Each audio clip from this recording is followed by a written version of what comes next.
Hello, everyone. Hi, Charlene. Hi, Soltanik. Hi, Cross. Good to see you all. And our guests today are two Eriks. Erik Falt, is that correct?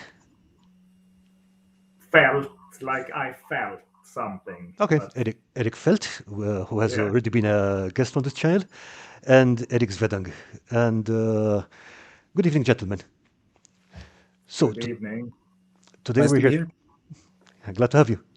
Today we're here to discuss the war game that you two are working on,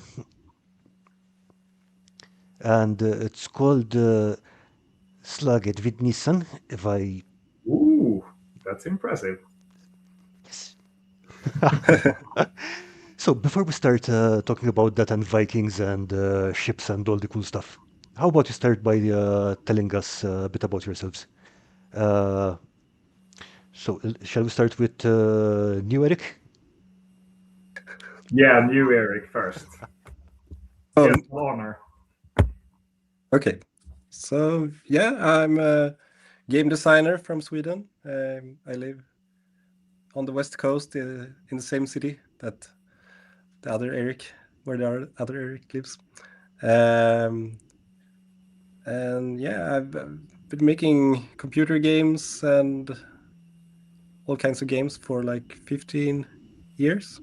Um, um, Most of my released work is computer games. Nice. But I also love tabletop games and board games and so on. So I'm very happy to work on a more significant project like this now. Okay, are you Yeah, Eric? I am Erik the second then in this show at least tonight. And yeah, maybe if you want, you can. Yeah, new Eric is a good way to differ us, I guess, for you, Karl, tonight. Eric and new Eric.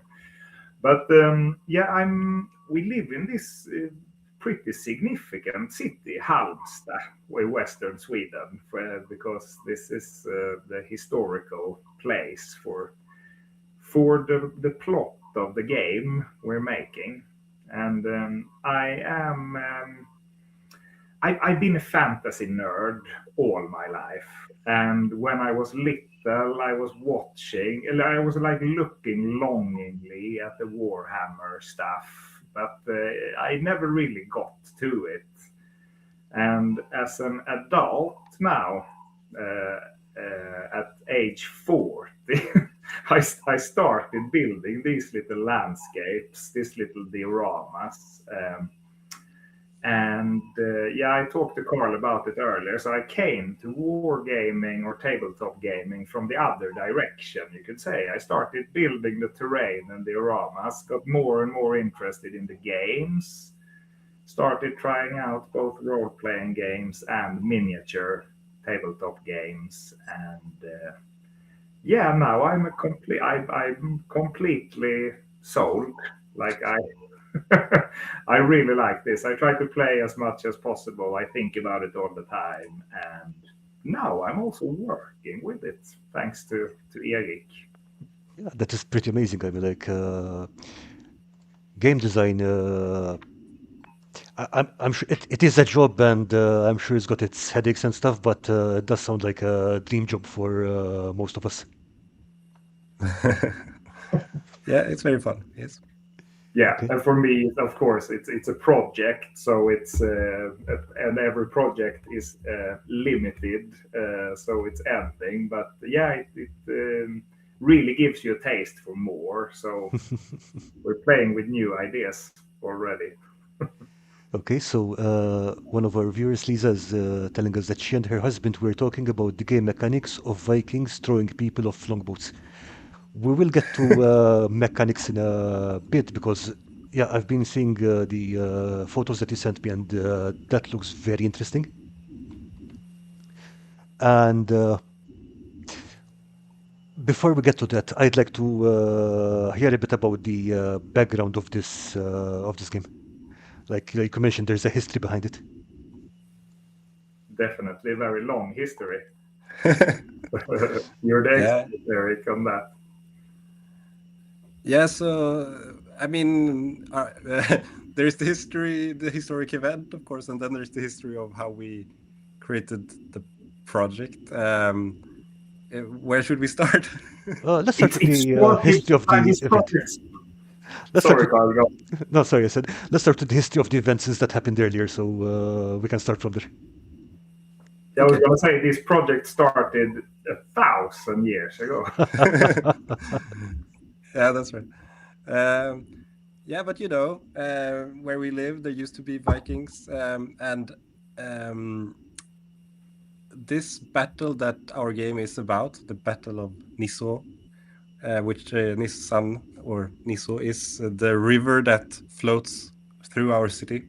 It's a big river that is impactful for everyone who lives here. You have to cross it often.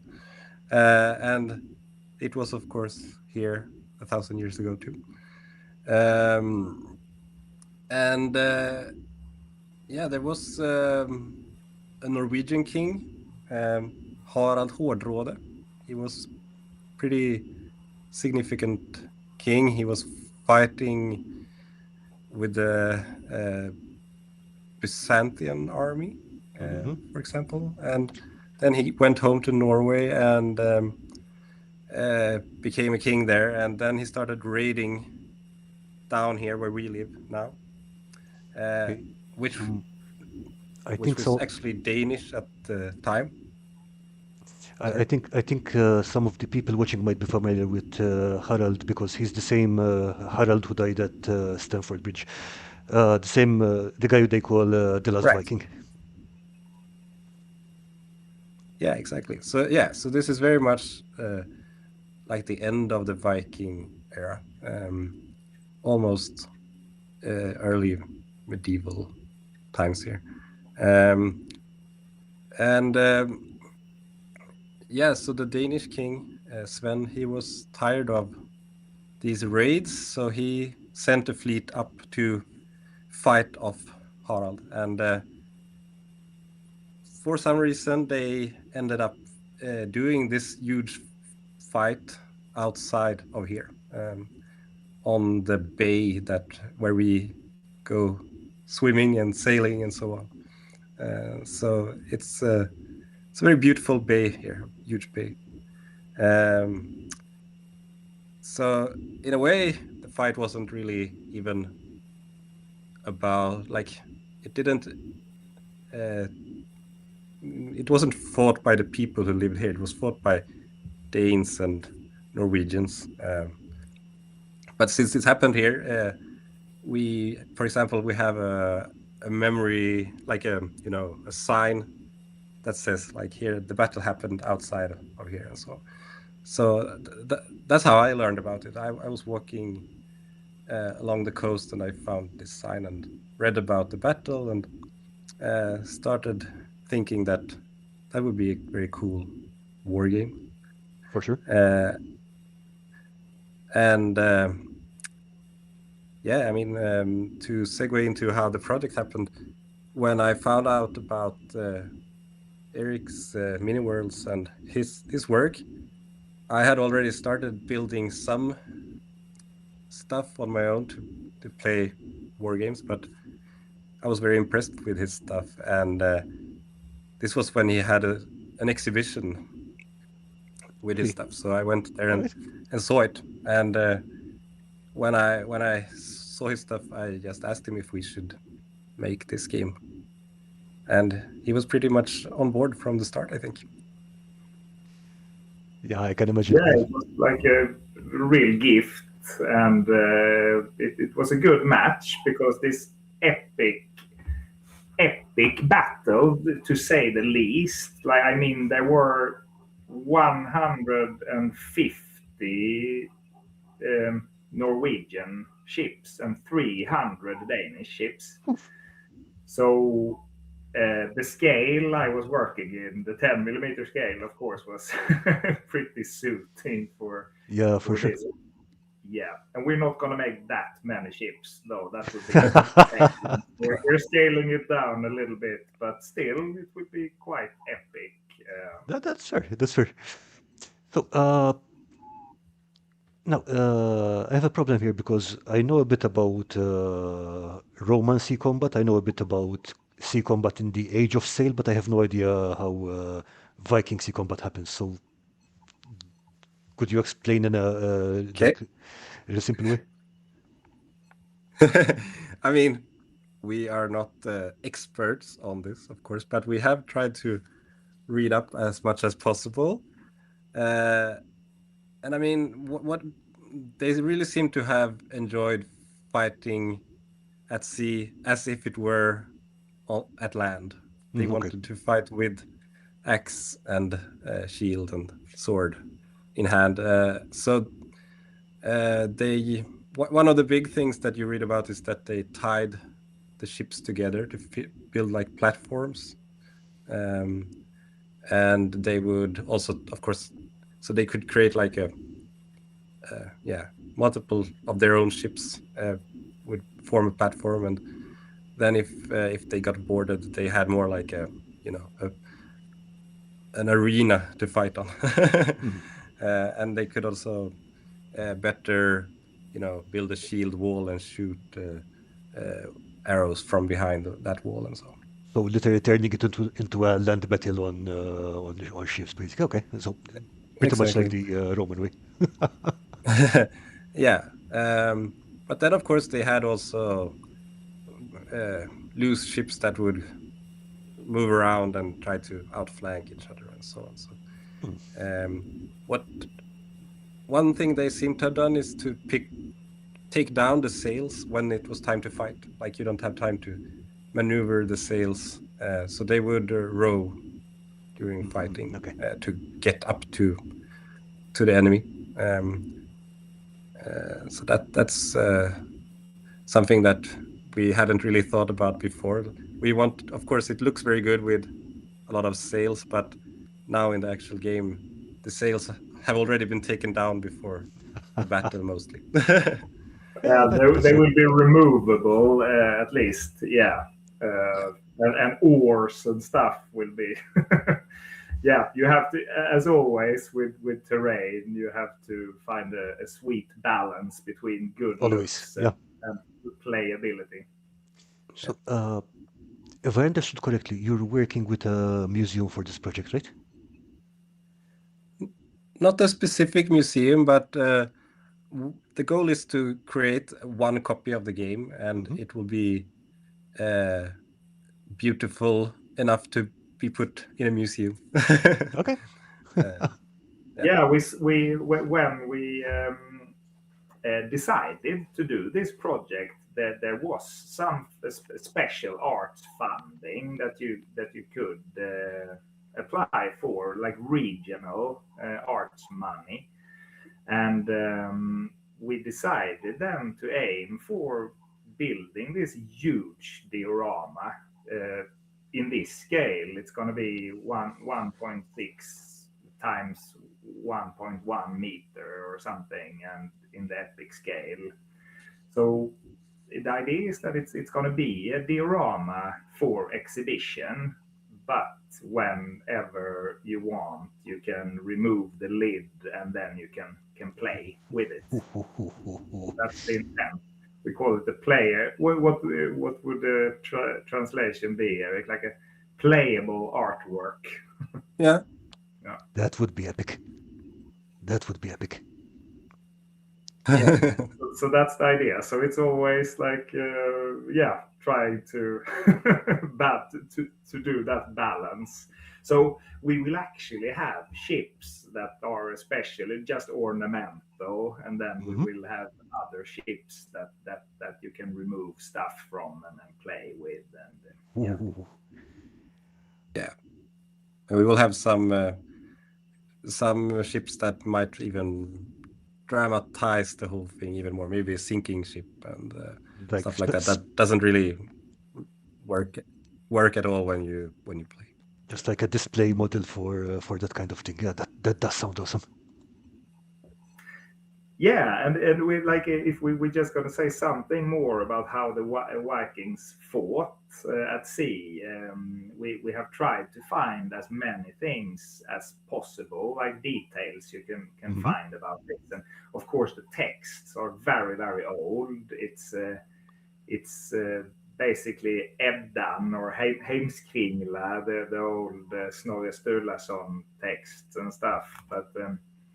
You try to see that they have which weapons do they have, and they were throwing stones, and shield walls were a big thing, and we're trying to weave in as much of that in the rules as possible. Or Erik has been working a lot with that. Nice. Okay, so I bought up one of the pictures that you sent me. I think it's a very early prototype of the game because you still got these handwritten cards and meeples. Yeah, exactly.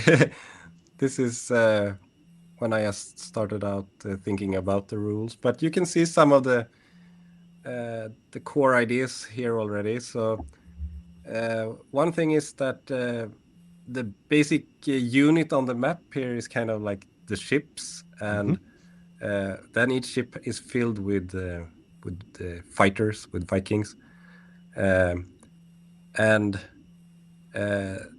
so they are kind of like the action points and the health of the ships. Oh, okay. And their location on the ships is not really important. So when you measure and so on, you measure between ships. You don't measure between the fighters. Yeah, Um, makes sense. Okay. and then you can also see another thing on the side there. There are some runes, and that's our alternative to dice. So in this game, you pull runes out of a bag, Okay. and then you throw the runes, kind of scrying, and then your result in combat is based on what runes are left face up. So Oh, okay. the red rune here is the rune, or like Thor's rune. So that's the hit rune, and then the blue rune is the O, and that's Odin's rune. And Odin was kind of a death god.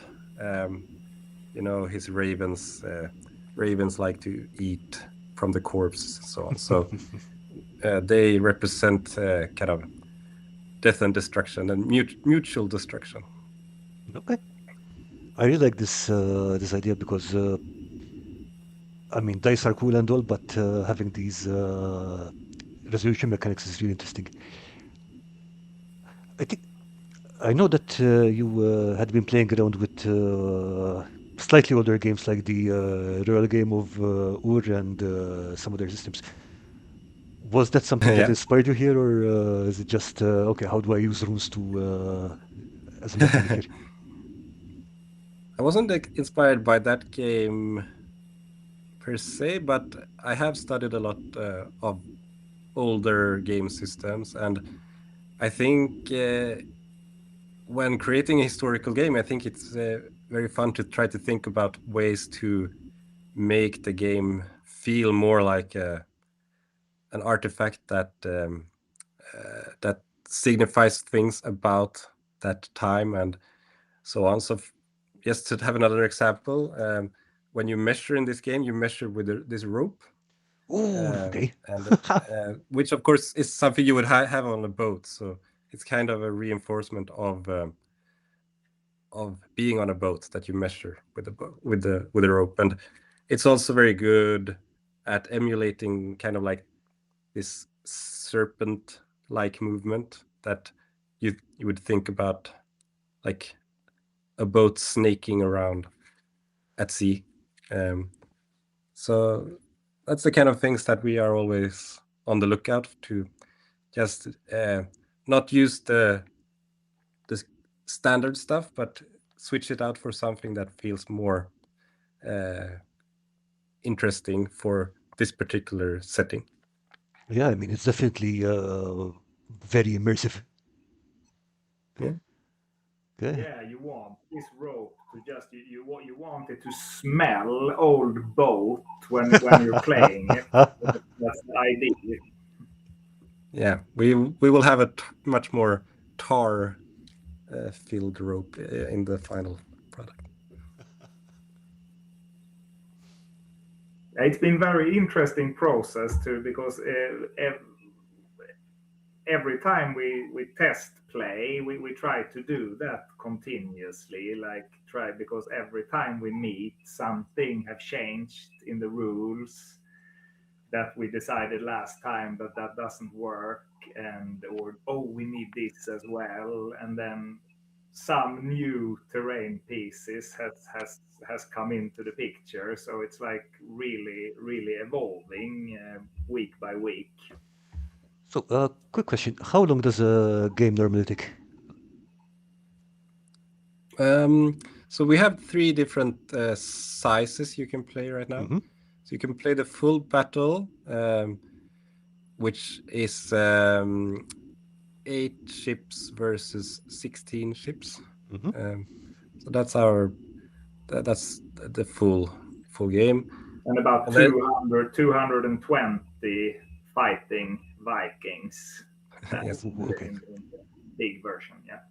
and then we have half of that. So 4 versus 8. That's the smallest version you can play.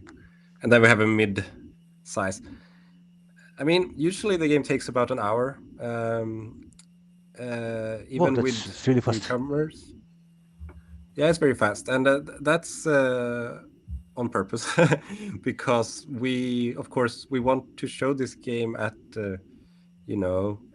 maybe at the library, at some kind of public event or something, or we are also going to show it for school classes and so on. Of course, so you're the And cycle you of people, yeah. Yeah, exactly. And you can play up to 4 people right now, but still, it would be too much if you were stuck for 4 hours playing. Oh, So, yeah, for sure.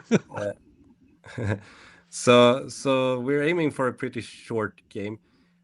Then, of course, that can be longer if everyone is very careful and so on. What usually happens now is when you play the first time, you kind of go into you're a bit you're not thinking about your king's safety enough, and you win if you kill the other king. So often the king is killed kind of early and the game ends. So that's Yes. one of the reasons why the games are so short right now. So is that So the the second game might be a bit longer, actually. once you learn to defend yourself and so on, is that the only victory condition? I mean, like get the king. It's definitely the main win condition, and that's also historically based. It seems like the Vikings really fought for their leader. They followed their leader into battle. So when the leader was gone, what was there to fight for? But we have other win conditions also. So the battle happened during one summer night. So we have kind of a way to say, okay, the night is over. Uh, no one wants to fight anymore. Who has taken control of the most enemy ships and so on? Kind of a score-based win. That's the other way to win. Okay, and it's always asymmetric. Yeah, I know that the in the actual battle, one of the sides was much smaller than the other, and is this something that you enforce in the game? So it's always say 4 versus 8 or something like that. Yeah, exactly. We want that ratio to be that the Norwegians are half as many. Mm-hmm. But of course, the thing about the story and what we think happened historically is that the Norwegians won, even though they were half as many. So that's something we have to take care of in the game design also, of course, to make it so that the Danes, who are twice as many, don't always win because they are twice as many. So there is some game design magic there to make that work. Yeah, Okay, so that makes the Norwegians a little bit more badass, kind of. Yeah, in different ways. yeah, I mean, Actually, I can tell you the main way we do it is not giving them any special powers or anything. What we have done is to have their boats be slightly bigger. So the Danish boats are can fit 7 people in them, and the Norwegian ships are can fit 10 people in them. that's clever because then I mean, like you have a numeric advantage even if it's one boat versus one boat. Yeah, exactly. And since in the rules, we can talk more about that later also, but you have to kind of use your men to, like, you must allocate some to the rowing and some to the fighting if you're going to go into close combat. Okay. And then it really helps to be a few men more in the ship. Of course. That's actually a very clever way to solve that problem. Yeah, it works very well, and it's also based on this one line in one of the Icelandic texts from the 13th century, where they say that the Norwegian ships are bigger. I'm not sure if it's true, but we have decided that that's true. So Close that's enough. what we do. Yeah. Yeah, and it's fun when you read about it. Like the Norwegian king, he's even called Hårdråde, which would mean something like hard. I know hard advice. I don't know, but Yeah, he has the word hard in his name.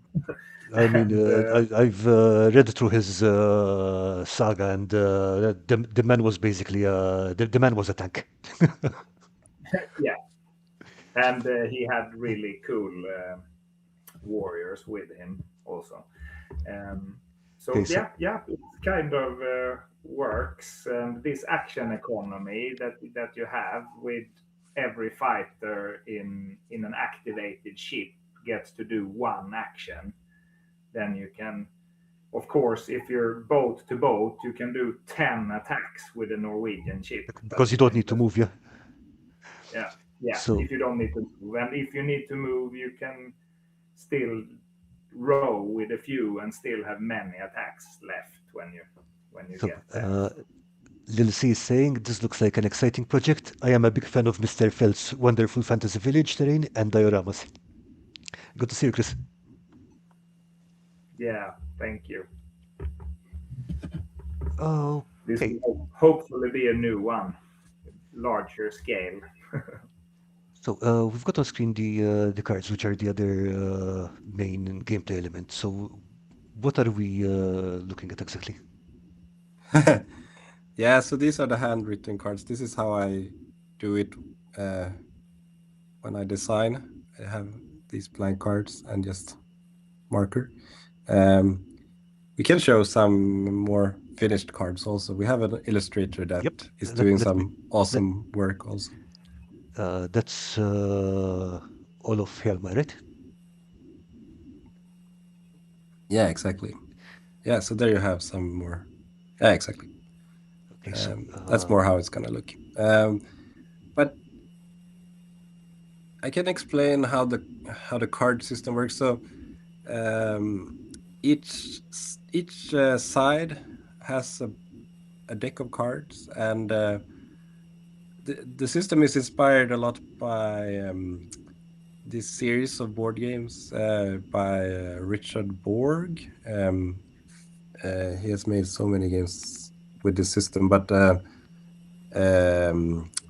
what's the name? Command and Colors, and yeah. Anyways, it's it's a it's a system where you activate your units based on cards. So it kind of simulates that you can't give perfect orders everywhere on the battlefield. So okay. this card is just a Norwegian card that can give orders to anyone. But if you bring up some other, maybe that sheet of many cards, yeah, exactly. So for Yeah. example, So for example, yeah, if you go to the top row here, can you go up? Yeah, exactly. Or can you go even further? this is the top of it. Okay, sorry. Okay, maybe go down a bit though. Okay. No, go up a little bit again. Okay, this is good. Um, yeah, so for example here, the yellow icon here, it symbolizes one of the leaders or the heroes in the game on the Norwegian side. His name is Håkon, and he was also very much of a badass person. And what you do, you have 5 cards in your hand from your deck, and your deck has been shuffled, of course, and so on.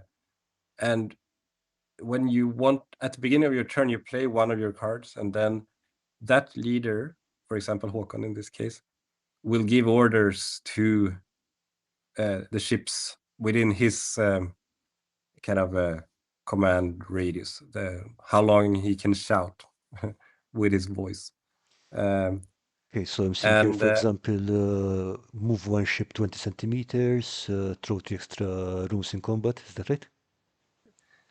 yeah, so exactly, the rules text is a little bonus that you get for playing that card. And but the main thing about the card is the icon in the left, and also the markings there. So you can see there is a little triangle on these yellow cards. Yes. And then on the green ones below, there are sometimes 3 and 2 triangles, and that's how many ships you can activate. So some cards can activate multiple ships, and some cards can activate one ship. What about these? And Because I see it's like a hollow triangle. yeah, exactly. That means you can only activate the ship where Håkon is Oh, on okay. board. So that's Nice. the different things that can be on a card, and also the neutral cards that can activate any ships. That would be the green ones here? No, the red ones at the bottom there. Ah, the ones with the with this shield. Okay. Yeah. Yeah. So this system is, of course, quite restrictive. Like, it gives you a lot of problems to deal with, because sometimes you can't order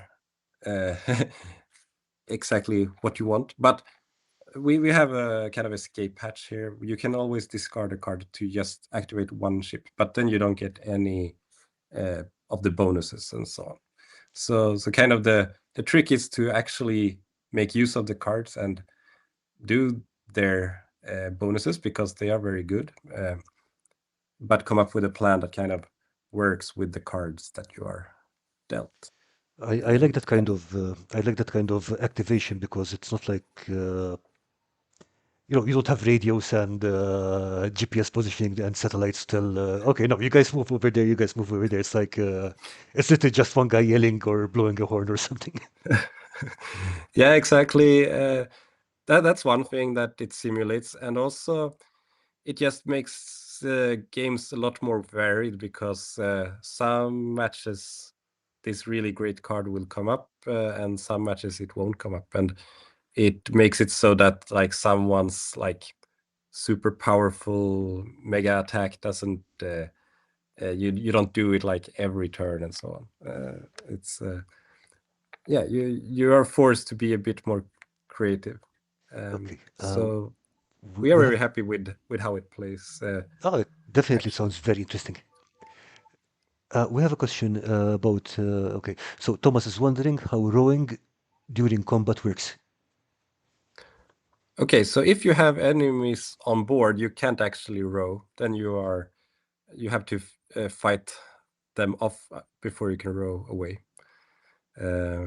But you could, let's say you are Norwegians, you have 10 Vikings on your ship like this, and the enemy is up here, and you want to go up here. Okay, so you have to row in pairs. Every pair rows 1 decimeter. So maybe there is 1 decimeter until we are close to the other ship. Mm-hmm. Okay, so then we dedicate 2 of the men here on board to row, and then the 8 that are left are gonna attack in close combat into the ship. Okay, so you always need at least 2 people to be able to move a ship. Sorry? So you always need at least 2 people to move a ship. If a ship has only Yeah, one person, exactly. it's stuck. Okay. That's true. Say that one person trying to row a Drakkar would be pretty hilarious to see. He would need very long arms. Yeah.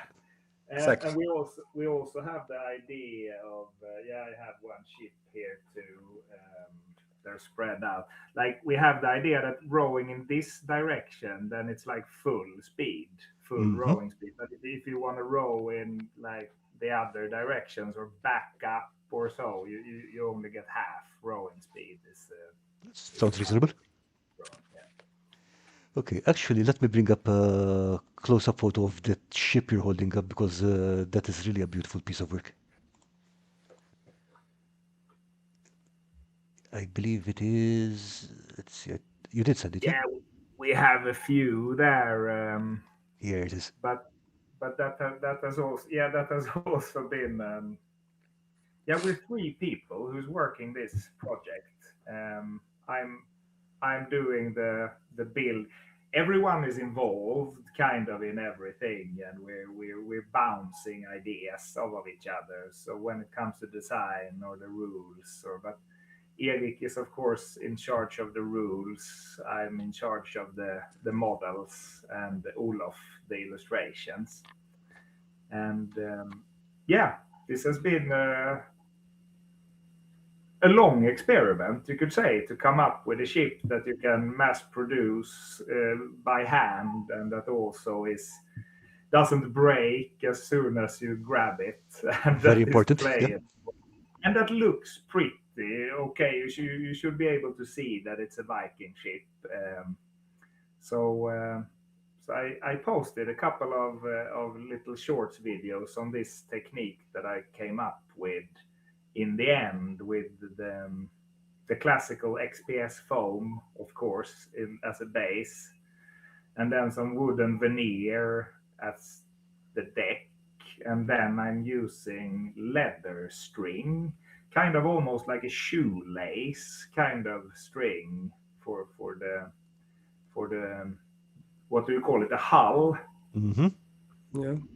I mean, it and makes then very good planks. Yeah. green stuff dragons. So they're like we have ships in every stage. Some are unpainted, and some Eric has most of the painted ships at his station. So, Questborn is asking, what is the water texture made out of? Is it resin? We're talking about this image. Yeah, we have talked about this back and forth a lot, how to do the main board. So I made some experiments here, but this is actually the classic toilet paper and the PVA glue, and then just painted with acrylic paints, and then layers of varnish, gloss varnish on top. But we discussed this at length, how to go about it. But we think this will work for the main board. So this is a little example piece we made early on. Okay. So it's supposed to illustrate a small piece of what the full board will be in the end. So, speaking of the full board, let's see. I think we've got an example here. Yes. So this we as you saw in an earlier picture there, we started with just playing on Erik's studio table. and then we bought. Yeah, you could. Yeah, it was the first image you showed. I think it was This one, just yeah. straight on the table there. Yeah, yeah, that's how it looked in the beginning. And there are some of my early prototype ships where I just tried out with different materials. And then we thought that we wanted to be able to test play with a little bit more feeling, you know. So we bought this battle mat. That's an ocean battle mat. Okay. And then we upgraded that a little bit with some speed terrain making. I think it was an hour's job to just put some sand out and some flocking and yeah. Then I'm sorry. No, it just looks almost too good because I think some people think it's the real thing, but it's just very temporary. Really? Yeah, so that's pretty far from. It's pretty far from what the final board will look like, but it works for test playing. You can get the feel of a bay and the delta where the river comes out in the Yeah, I ocean. mean, I'm definitely looking forward to see the finished board then. Yeah, we too. I've seen you've got little So elements of this that. is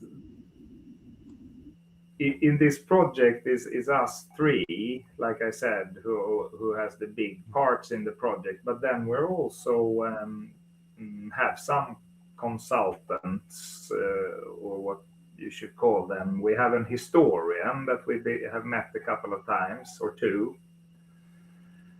and then we have an author who has written a book about these events, and we had some image there from some test playing with the people from the military or army museum in Halmstad who are here.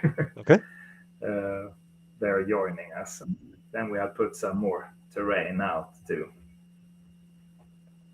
So we're trying to get as many people as possible into test play with us, just to see how different people act and how they take on the game. So I don't know. You made a list, Erik. Do you know how many test players we've had so far?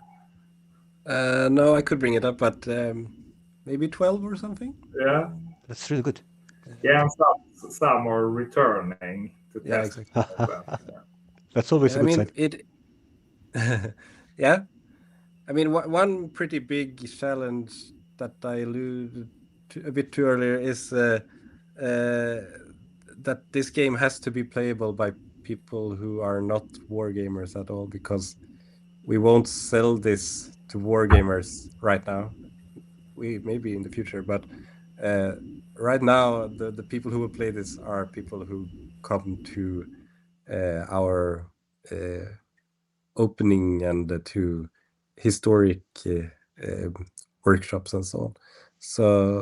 So that puts a pretty big restriction on how complex the game can be and so on. Like, Yeah, that's a so really good that's point. also why we playtest a lot with people who have never played war games before, because it has to make some sense to them also. That's an interesting problem because you cannot use any conventions that you would normally use because you're marketing it to people. You're showing this to people who do not have a grasp of those conventions. Even it's like, okay, it's 3 die 6 plus 2. What the hell does that mean? Yeah, exactly. No, and I mean, even measuring for movement and so on is very unusual for people. So they get used to it quickly, but there's a lot of stuff like that. And just general complexity, little rules about how to make different unit types become more interesting and so on. We a lot of that has been scrapped because we want the game to be as streamlined as possible. And instead, the cards take up the main job of like creating these historical ties in general. Yeah, I mean, I always find cards to be very useful because all the rules are there. All the rules you need are there on the card, and you can just read it. And okay. Yeah. So, was there anything that you found in playtesting that was like, oh wow, I never thought about this, or like some rule? You just mentioned complex rules, and then you had to scale back. But was there anything that I don't know you found in playtesting that was like, yeah, we had never thought about that? I'm sure, but do you remember anything, Eric? That occurred when we played. Yeah. Yeah, I mean, the funny thing, I just want to say this before I forget, so I just come back to that in a second. But for us, we are miniature tabletop wargamer lovers ourselves, so it's very difficult not to make it complex because Yes. we just want it like more. Oh yeah, absolutely. And Eriks, I just must say, it's an absolute treat every time I'm just on. Erik, can't we test play today? Can't we test play? Because it's really fun. Then I'm biased, of course, I'm in it, but it's like the rules are. It's a really fun game to play, and it's very the variation and possibilities are seem to be. Yeah, I mean, every game almost turns out in a very different way as it is.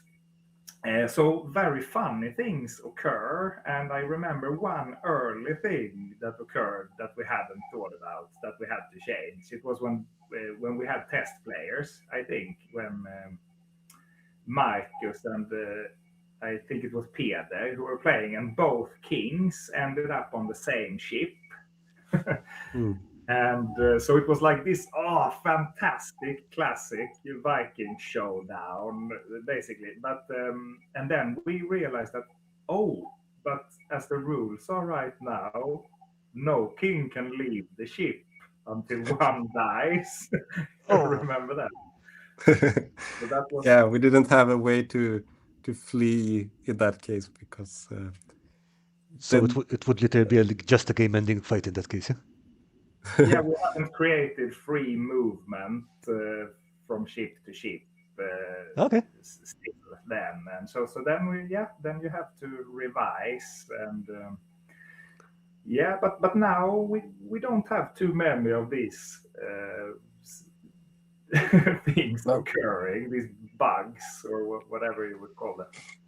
No, I mean, one thing we had a bit of a problem with in the beginning was, all the ships clumping together in one big mess in the middle of the sea, and the board not like we don't really have an archipelago here. Like there are no islands, so we just have like a big piece of sea that you can tell, as you can tell from the photo here. So that was worrisome to me in the beginning because it's not very interesting if just everything is about going into a big clump and fighting. But we have managed to work around that with the cards that activate more ships and let them kind of come in from different directions, and also using archery and so on to kind of create this kind of situation where you can shoot from afar and kind of bait the other person or the other team to they have to come at you and so on. And also, since you can't row with the ships when they are very few men, those ships kind of become terrain in a way after a while. Like if a ship is down, it doesn't sink; it just lays there as a kind of float around. In reality, it would have floated around, but now it's not. And that actually creates interesting opportunities for like hiding behind a ship and using ships to your advantage, and use the location of everything to your advantage. So I think that has worked out, but it took quite a lot of tweaking before we got to something we liked there. No, that is understandable. Here are 6 of the. I was gonna come to that. Erik said that there is not so much differing the units except in the cards. So here is 6 of the heroes. There will be 2 more heroes. You could say 4 on each side. Mhm. So there are the kings. Of course, Hårdråde and Sven Estridsen, and then they have 3 heroes, each hero warriors that are also the commanders of ships, the ones that are able to shout commands and do extra cool stuff. And also they are a little bit better fighters when they're in the heat of it. And since we're making a diorama and tabletop game, we will have extra bases that you could see on the image you had there on the hero. So when it's a diorama, they will not have these very colorful extra bases, but when you play the game, you will attach that so you can easily discern who the heroes are. Yeah, that makes sense. Yeah. And it's been, of course, a real treat to when we started to consider which miniatures we were going to get. So for the ships we knew we were going to want to build ourselves. And then we had to find 10 millimeter miniatures. Of course, yeah.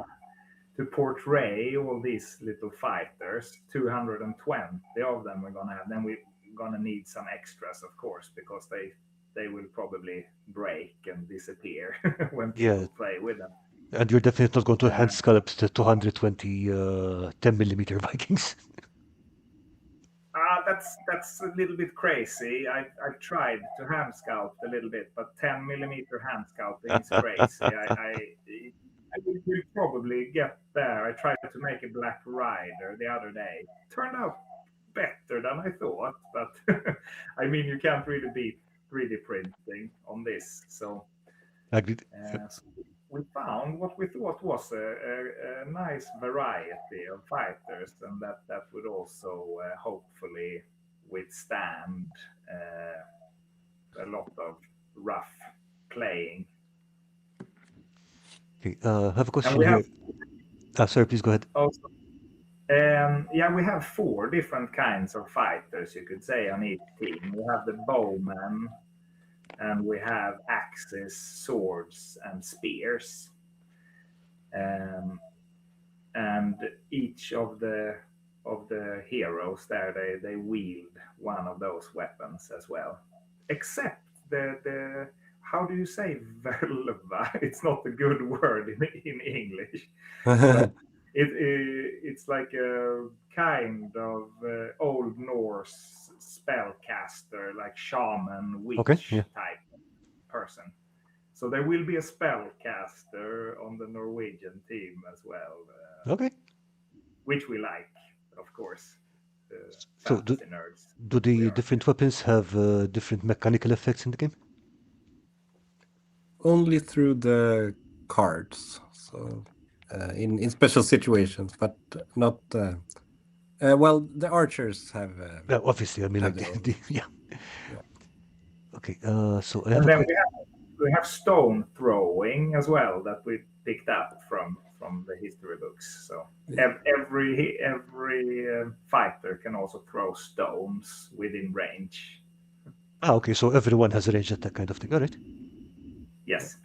Okay, so Dungeon Maitland is asking, is it a Setr worker? Saedr, Saethr. I have no idea how to pronounce that. A sage. You mean the spellcaster? The spellcaster, yeah. I almost have to see that word. Okay, I let don't me. know what you would get, which translation you would get if you write völva. Okay, so what does the spellcaster do in the game? She she is one of the most unfinished characters, but you know they used to predict the future and help with medicine and so on. They had a lot of knowledge of herbs and stuff like that. Ooh, So okay. uh, so she's probably gonna be able to heal and maybe affect the roots somehow, or see what you're gonna throw before you throw them or something like that. Okay, like Voluspa? I looked up the word now, seeress. Yeah, Ooh, that's the translation I got for this Old Norse seer kind of woman, okay, seeress. So now we learned something. yeah. Also, Ulrich, we had a question about the waves on the ships. Are those cotton balls? The what? The waves on the The ship. You can waves. find an example. Ah, the waves. Yeah, on the mini diorama there. Yeah, that's just cotton, and we have the idea there to attach cotton and yeah, also maybe work with some other ideas. I've tried out to make like foam with just some wall filler and baking soda and stuff like that could also work. But we think it's so nice to get this motion. It's like you have the water and you have the ship, and when you get that cotton in between, you really marry the both No, or it marry does the add two. a lot to them. Definitely adds a lot to them. Yeah. Then we need to also, of course, consider that in the diorama and in the game, many of the boats are going to lie side by side still. So then it can't Of just course. splash too much. So we have to find yeah, something in between there. But for the ones with full sails, of course, it's nice with a lot of foaming water around. Just seeing this makes me want to play it. Yeah, it's fun, and we also have debated or discussed a lot um, how, how to go about being able to differentiate both the fighters and the ships Mhm. without ruining the look of it. So you want everything to look kind of unison, but still you want to quickly be able to discern who's Danish, who's Norwegian, and what's a Danish and a Norwegian ship. And what we landed in here was to just make the Norwegian ships a little bit darker and more evil, kind of, and also the basis of the fighters in the same dark and lighter for the Danes. So Yeah, that makes sense. I mean, And it's the so I a shields. quick, easy way. Yeah. exactly. Historically, we have also found, or Erik in his deep research found that somewhere it said that the Danes had white shields and the Norwegians red shields. So that we have also picked up in the painting. And then we have an idea, of course, that we want to build some kind of little Valhalla for to place the fallen in, because that was a big deal, of course, and it comes in a lot in the cards and in the mechanics of the game, both the old gods and the white god that they seem to have called this new weird god that was Mhm. supposed to come into the picture with a cross and stuff. Yeah, because I noticed there are two cards here, like for example, Pray to God and the White God here. Yeah, exactly. Yeah. Do you know a little Swedish, or have you cheated, Karl? Very, very, very little. I mean, like I'm not able to read a book, but I can recognize a few words here and there. Oh, yeah, For example, I can that's read this, but I can't understand the text over here. For example, that's okay. okay, for example, activate three ships. Yeah, okay, I can understand that, but not anything more complex. Yeah, but that's all you need to know on that card. Okay, but by the way, let me just bring up a couple of these illustrations because I just love this art style. We do too. Yeah, it's good. So That's one of let's the heroes on the Danish side. so Thomas is working on a Viking RPG campaign, and he's featuring Sears in there as well. Nice. Mhm. I mean, we have to stay somewhat realistic, of course, Absolutely, I mean, since the game is supposed to be about the local history around here and so on. But absolutely. Yeah. we have also decided that, you know, they they believed in a lot of stuff, and we want to portray their beliefs inside the game. So if they believed that they could predict the future, then you can do that in the game also. Yeah, besides This having is like medical support and stuff like that. Yeah. yeah, we believe that made them these fearsome warriors, like just believing that they had the gods on their side, and the way to Valhalla was to die in battle, and yeah, of course that makes you more fearsome. This is the Norwegian king here, Hordegård. He was apparently a bow man. Yeah, and it has a Byzantine bow here, which we don't know if he actually used the Byzantine bow, but Olof put that there because of his history as Hmm. a Väring in that army, in the Byzantine army. So maybe he found it or got it from the emperor or something.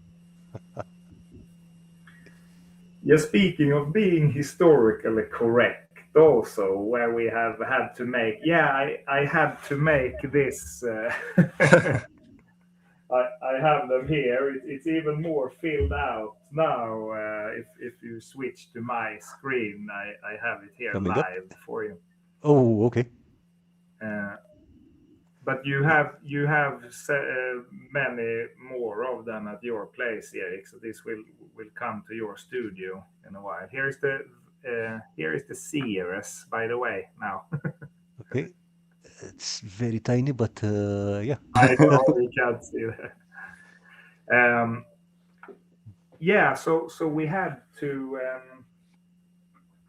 find a balance also between wanting it to look as cool as possible, but also not go too much caricature. You know, with the it's well Yeah. known now that they don't have the horns in their helmets and stuff like that, but many Viking miniatures have that, of course. So actually, there were some. I think maybe I even have posted to. I don't know if I posted a picture of where I'm cutting the horns off. No, I don't think so. So no, so in this project for the first time, I've actually had to kit bash a lot of these little 10 millimeter ones. Whoa. Okay. So we have had to put shields on everyone who's not a bowman, because we have this rule about shield walls, and we have had to cut horns, and I've had to change weapons on quite a few. So that has been a new interesting challenge in this scale. I mean, I think this picture where it shows the miniature next to your fingernail just really shows how tiny that the scale is. Yeah, they're not big, but it's And, fun. It's I I'm love sure it this is. epic scale. You can. Huh? Good lord. Yeah, here's this could be advice for people who wants to try this with 10mm wargaming, because I play all my war games in the 10mm scale. So I have my new little Middle Earth strategy battle game board over there, and it's Ooh. like, and it's like the official size, but in 10mm. So it's like a coffee table size for every war game, which I think is awesome. But Absolutely. Yeah. but most of these minis, for you guys who have ever bought any 10mm miniatures, they're like made to be glued together very tightly in little units. So making them individual miniatures like this, I found that basing them with screw washers is a really good way to make them stable and stand, because you get this metal heaviness. And just to smooth it out, then I've used green stuff here around the base.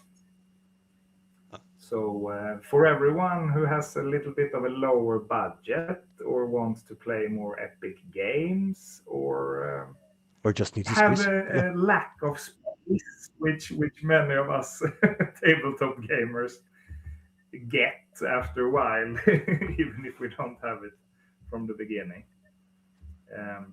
I can, yeah, it's a fun thing to try to translate 30mm games to 10mm.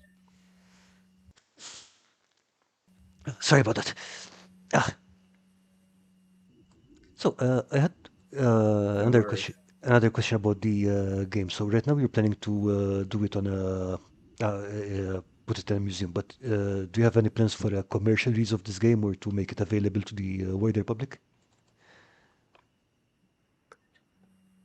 Yes, that's something we're gonna look into seriously, but we're gonna do that when we have actually finished this one. Yeah, obviously. So I can't tell. Like, one of the things that we're gonna produce as part of this project is a very nice rule book that teaches the whole game. And so on, and with pictures, photos of the game and so on. So I mean, yeah, there are a lot of ways to go after that. Like, we could just sell the book, of course, and we could also try to produce our own minis or STLs for all of this. Maybe even STLs for ships and so on. We could, of course, try to do a Kickstarter. But we haven't decided what to actually do. If people have suggestions, or if they just want to let us know that they would buy the game, that would be Yeah, helpful to know. So I'm asking because I would absolutely buy it. nice. Yeah, Yeah, you go ahead, eh? no, I was just gonna say that. I mean, I think it would.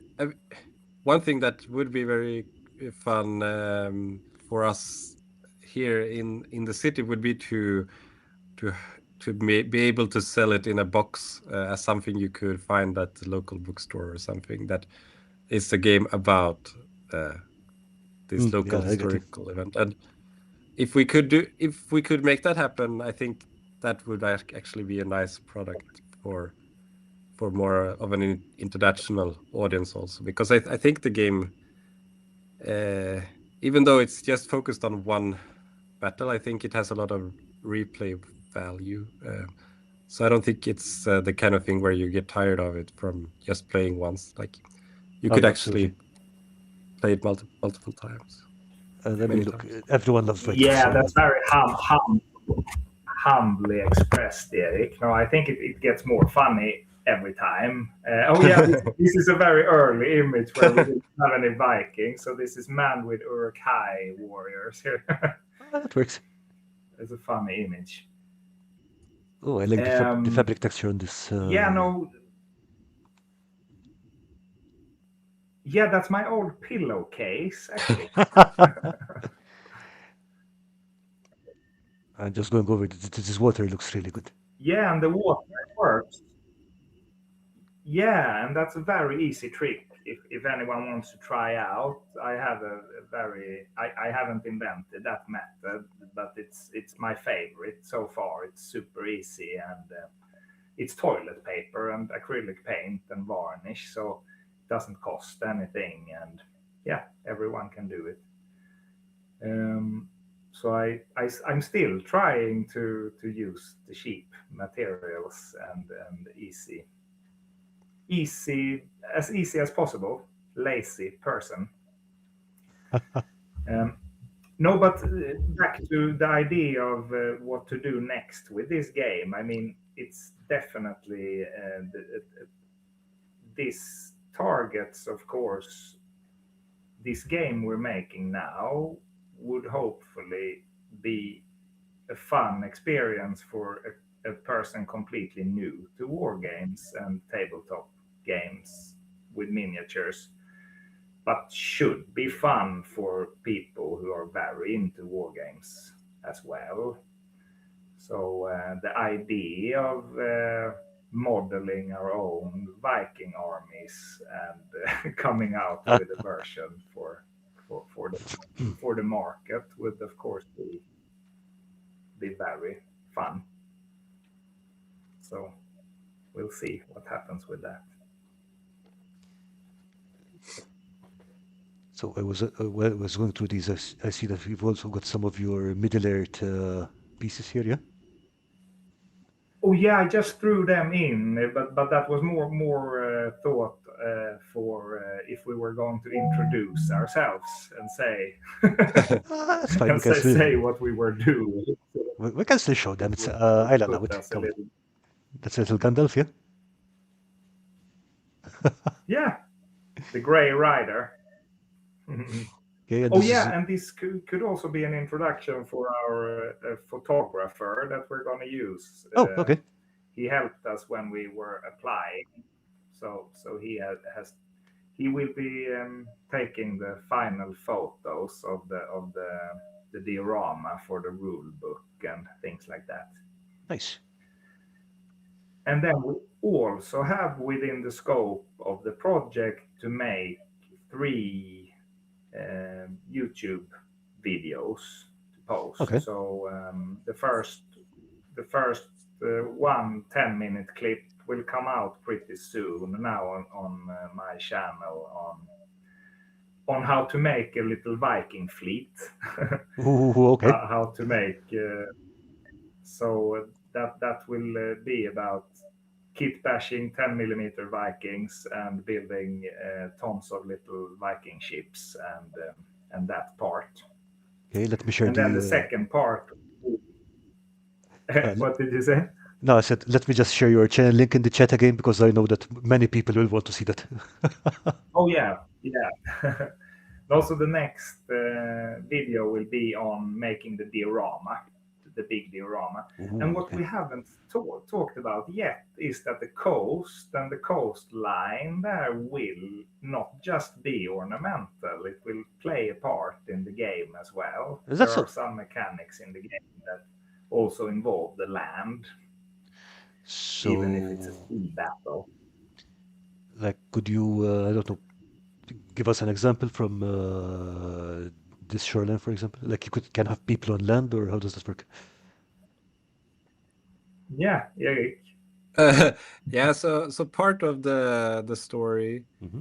as told by Snorre Sturlason, is that the Danish king escapes from his ship uh, when they are starting to lose, and he gets taken uh, to the shore, and he is saved by a farmer who lives, yeah, pretty much in the corner closest to the camera in this photo.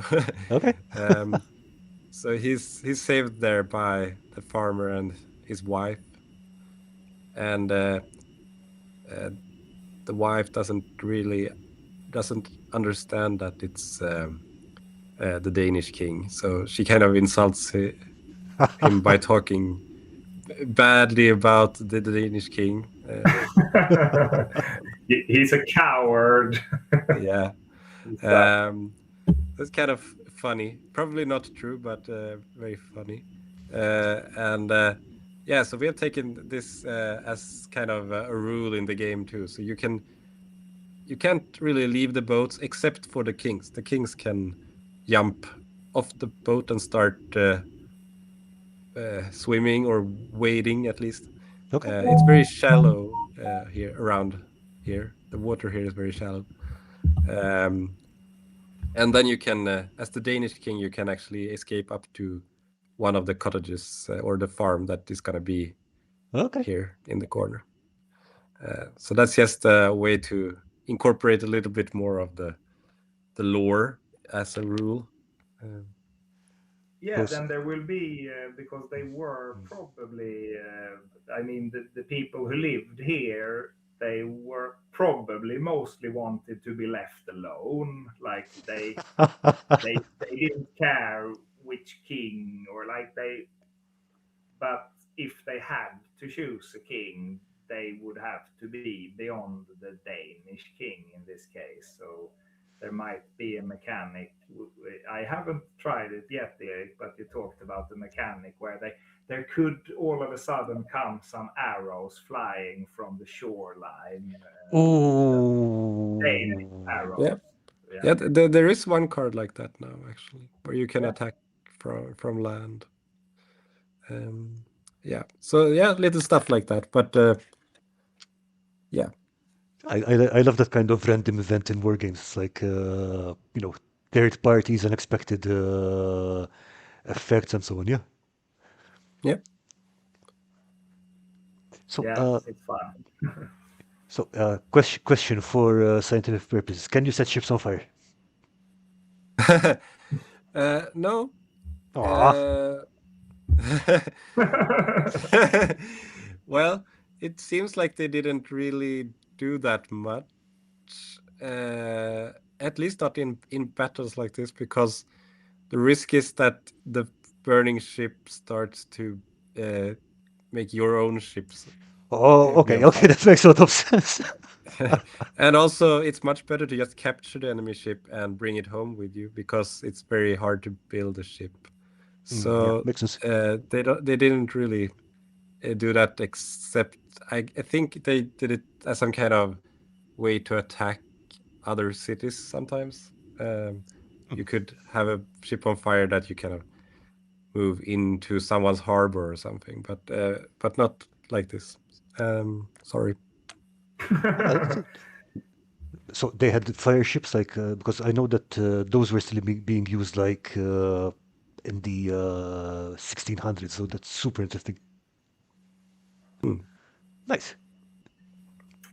Yeah, no, I think the like you say, Eric, the ships were like amongst the greatest prizes of a battle was to bring home the ships you won.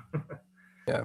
So According to the sources, the Norwegians captured 70 ships. Woohoo.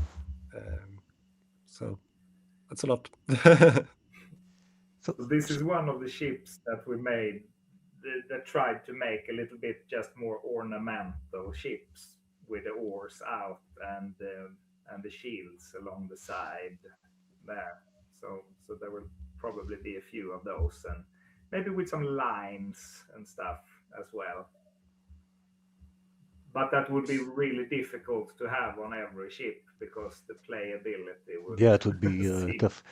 But I wanted to ask you about the patterns on the sails. Is that something that you researched, or is it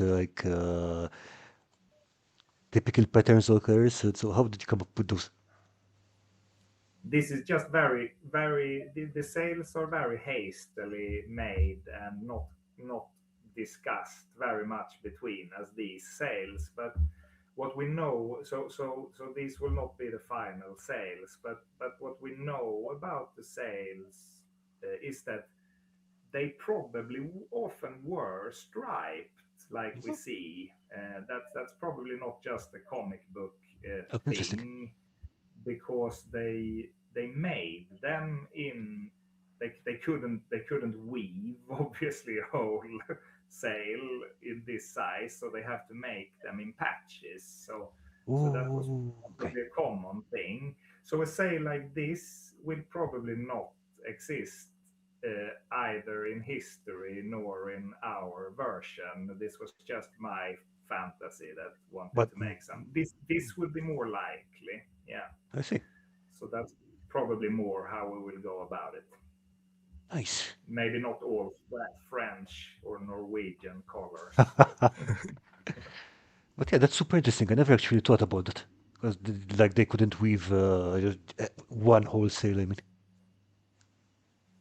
Yeah, also that was probably more common. It was a lot of work to create the sails. It was like all the women back in the village weaving all the time to create the sails. This was the first ship I made, so here I of course had to use the one you most often see. Like this is the stereotypical. So But in speak. my world, at least, the Viking sail should look like this. It works. It works. But And yeah, then, of course, we will make. I haven't showed you, Eric, but I've been playing around with a little farm. I have it here on my let me screen just now. enlarge your screen here because that's very tiny. But that's going to be so fun to create a little Viking farm. So I just tried for my own little games here now. I made a little Hobbit farm here. I've been experimenting with. That's nice. What are you using for the touch? Oh, here this is just a towel that I Ah, like a okay. regular towel that I cut and painted. Yeah.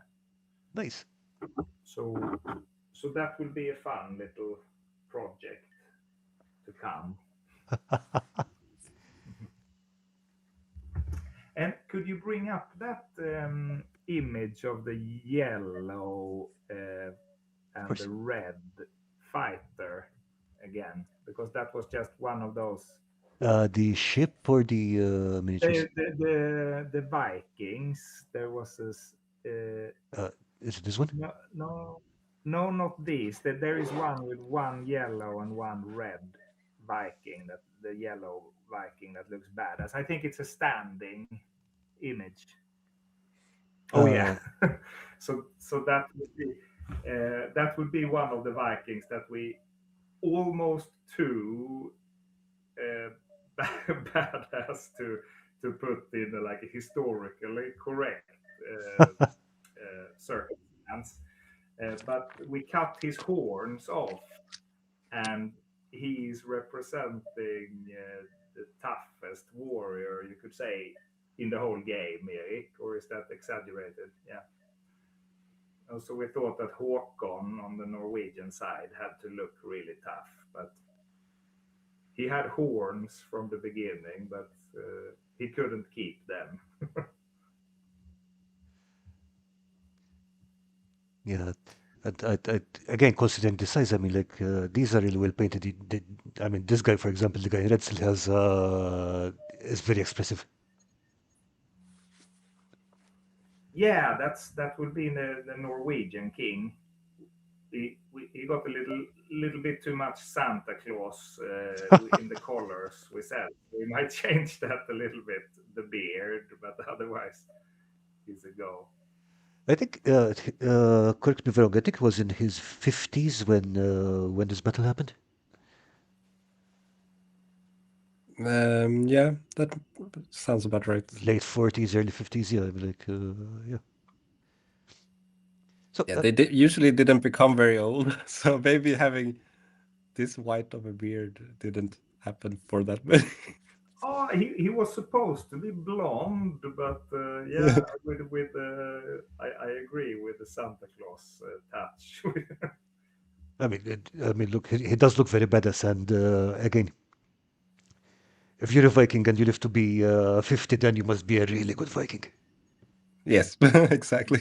Definitely, yeah, they were probably pretty cool, these guys, and we talked a lot in the beginning. We tried to really learn if like what kind of armor, what kind of clothing they wore, and some historians say that yeah, no, it was just leather basically, and then some other historians said no, it was what do you call it, mail, Hmm. and so we have gone a little bit with both.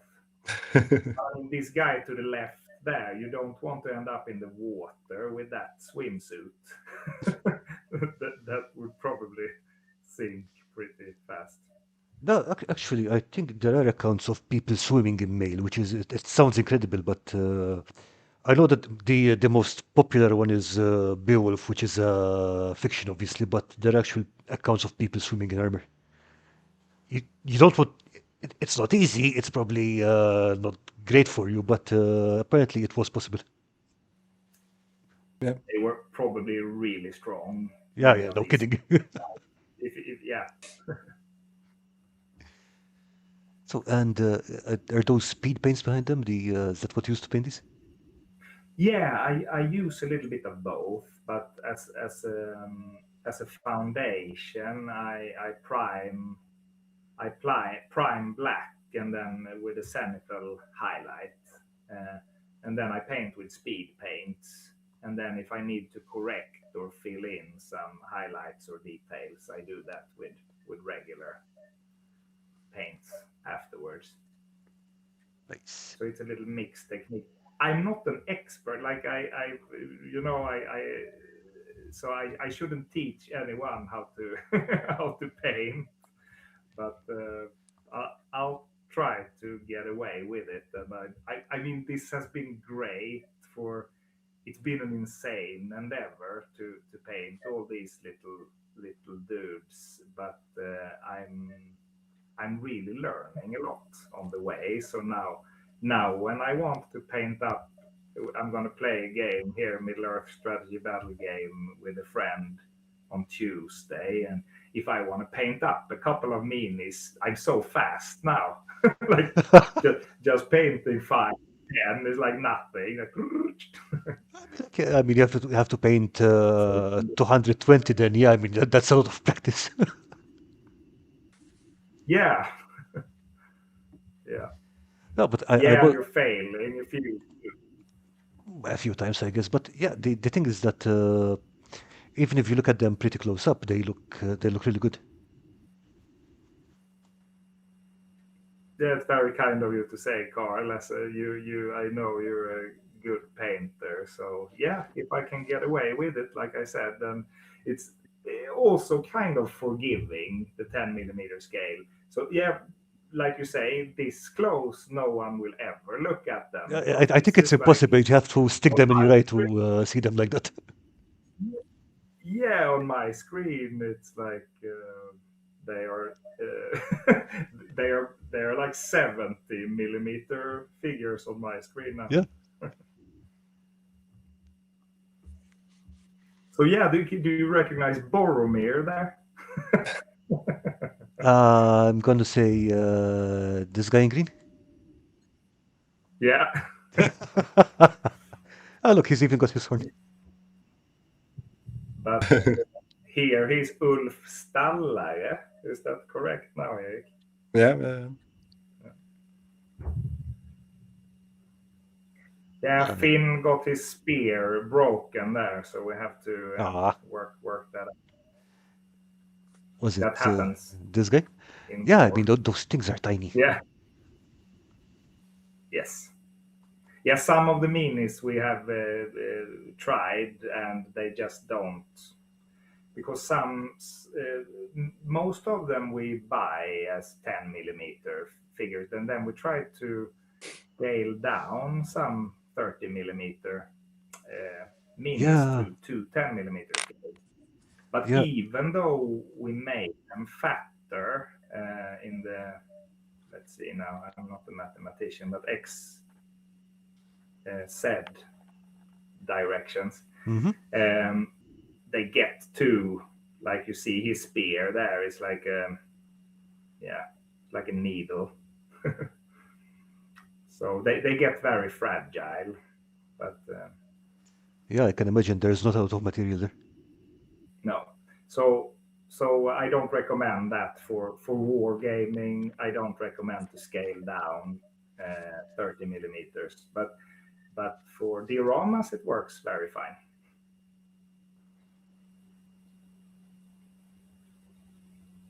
I just realized there's a tiny house here. Is that one of your Rohan houses?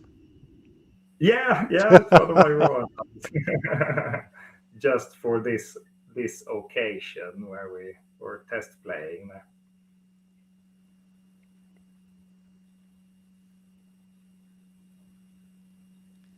Okay, and are all these photographs by? I'm sorry, I forgot the name of the photographer that you mentioned. No, these are our cell phones. Okay, We save his expert photos for the final okay, I get you. takes. But I really like this one, for example, because it's really got a great sense of movement. Yeah. Just lucky with the alignment on the Oh yeah. battle mat. Yeah.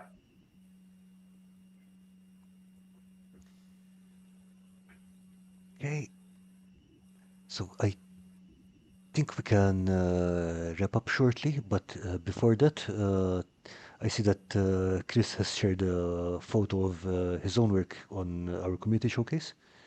So All right. would gentlemen like to take a look at that real quick? Absolutely. Here it goes. So it's a work in progress. Ah, he's making his own boat. Oh, but have you? I Oops. can't see it now. No, One yeah. second. One second. Let me. Okay. I need to change the sharing here. You're right, because I forgot about that. Where did I put that? Ah, yeah. There we go. All right. But that's a 30 millimeter. 28 or 30? Yeah. That looks great. What kind of what material is that? I think it's foam core because I can see the parts on the back here. It's, whoa! It's so rounded and smooth. Yeah, Chris, you're going to have to explain how you did this later. Yeah, that's like some serious foam sculpting. Okay, I can guess because I've already seen Chris would do wood paneling with this. So it's cutting the boards with a knife and then using this brush to make the wood grain. But yeah, I'm really interested about how he did this rounding here and here. Yeah, yeah, that's impressive stuff. Tell us, Chris. He can tell us in Discord later. No worries. Okay. So just let me check if there's anything else. Yeah, no, that's just it. What game will that be for, Chris? Okay, so Chris is saying it's 5 mm XPS foam core peeled. And yeah, I'm guessing it's for either Index Card RPG or Dungeons and Dragons, but because I see that little goblin back there. Mm-hmm. So yeah. Yeah, he's also going for goblins on ships. We have had some orcs and urkhais, and we've been waiting for the Vikings to be finished, we have been playing with dwarfs and elves, and when we've been test playing. I mean, you had the meeples as well, so yeah, why not? Mhm. Okay, so I think we'll wrap this up for today. So again, both of you, thank you so much for sharing this. This is super interesting, and seriously, when it's out, I would really love to play this. So yeah, please keep. Is there anywhere where we can get updates on this, or hear more about it, or get more information as it comes out? I know Eric's channel, obviously. Yeah, there is a website. Hmm. Should I post the link or? I think it's. I think that's the one already in the description. I think, yeah. One second. Where did I put that? Where did I put that? Yeah, it might be in the description already if there was a Slaget Vinissan link. Yes, it's on actually on Eric's website. Yeah. Yeah, exactly. But it's a special project website with It has its own page, yeah, information. which is Slugget Witness. Yeah. Yeah. Okay, so okay, put that in Yeah. the chat. And Yeah. yeah, okay, so we'll definitely be keeping an eye out on this because this is super interesting and it looks like tons of fun. Thank you. It was very Yeah, fun to be here. It was a pleasure and it was very yeah, nice meeting so you. nice, Karl. And thank you for all the good questions. It's yeah, it's really fun to be in these talks. So Same, and it was great to talk to you again. yeah. So thank you everyone, and next week we'll be back with Daddy from the Mystic Arts. In the meantime, you have a lovely week and take care. Bye.